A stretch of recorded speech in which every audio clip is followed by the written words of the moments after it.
क्या आपने कभी गुस्से में कोई ऐसा निर्णय लिया है जिसका पछतावा बाद में हुआ हो? सोचिए, अगर एक निर्णय की वजह से 1 लाख से ज्यादा लोग मर जाए और वही निर्णय आपकी पूरी जिंदगी बदल दे। ये कहानी है भारत के सबसे शक्तिशाली सम्राट अशोक की।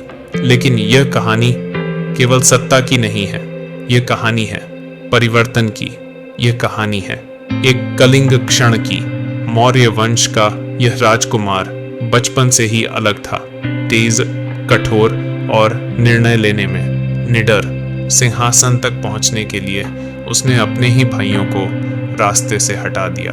उस समय उसका केवल एक लक्ष्य था, सबसे बड़ा सम्राट बनना। और फिर आया कलिंग, एक छोटा सा राज्य, लेकिन अशोक के लिए एक चुनौती। उसने सोचा, अगर कलिंग जीत लिया तो पूरा भारत झुक जाएगा। युद्ध शुरू हुआ, तलवारों की टकराहट, तीरों की वर्षा, खून से भीगी धरती। इतिहास के अनुसार लगभग 1 लाख लोग मारे गए। अंत में अशोक जीत गया। लेकिन क्या वह सच में जीत गया? युद्ध के बाद जब अशोक ने रणभूमि देखी, लाशें, रोते हुए बच्चे, विलाप करती स्त्रियां, तब पहली बार एक सम्राट का दिल कांप उठा। उसने स्वयं से पूछा, क्या यही जीत है? मैं क्या बन गया हूं? सत्ता ने उसे साम्राज्य दिया था, लेकिन शांति छीन ली थी। वही था उसका कलिंग क्षण, वही पल जब इंसान अपने ही निर्णय से हिल जाता है और वहीं से शुरू होता है असली परिवर्तन। ये केवल इतिहास नहीं है, ये मानव मनोविज्ञान है। जब इंसान केवल महत्वाकांक्षा पर ध्यान देता है, अंत और मूल्यों को भूल जाता है, तो सफलता मिलती है, लेकिन संतोष नहीं मिलता। अशोक ने समझा, सच्ची जीत दूसरों को हराने में नहीं, खुद पर नियंत्रण पाने में है। उसने हिंसा छोड़ दी, बौद्ध धर्म अपनाया और दया, न्याय और शांति को अपना मार्ग बनाया। जो कभी छंड अशोक कहलाता था, वही आगे चलकर धर्म अशोक बन गया।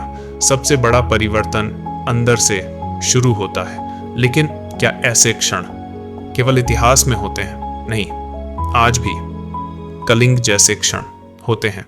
साल 2018 में फेसबुक एक बड़े संकट में फंस गया। कैम्ब्रिज एनालिटिका डेटा घोटाले ने दुनिया भर का भरोसा हिला दिया। कंपनी शक्तिशाली थी, तेजी से बढ़ रही थी, संख्या मजबूत थी, लेकिन एक निर्णय, विकास को नैतिकता से ऊपर रखना, भारी पड़ गया। जनता में आक्रोश फैला, जांच शुरू हुई, अरबों का नुकसान हुआ, प्रतिष्ठा टूट गई। तब नेतृत्व को एहसास हुआ, जिम्मेदारी के बिना शक्ति खतरनाक होती है।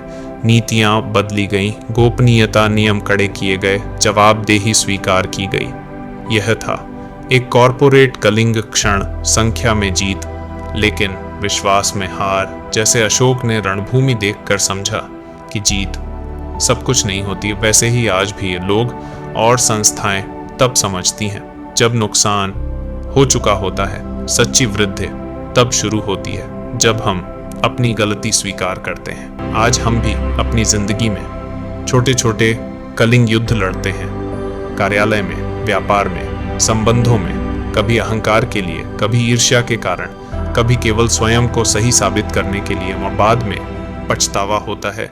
अशोक हमें 3 सीख देता है। पहली सीख, गुस्सा अस्थायी होता है, लेकिन उसका नुकसान स्थायी हो सकता है। दूसरी सीख, वास्तविक शक्ति आत्मनियंत्रण है।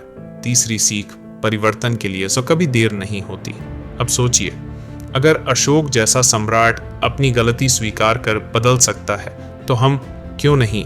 इतिहास केवल तिथियां और युद्ध नहीं होता, इतिहास एक दर्पण है। और आज का प्रश्न है, क्या आप अपनी जिंदगी का अशोक बनना चाहते हैं, या अपने ही अहंकार के गुलाम बने रहना चाहते हैं? याद रखिए, सबसे बड़ी जीत खुद पर जीत होती है।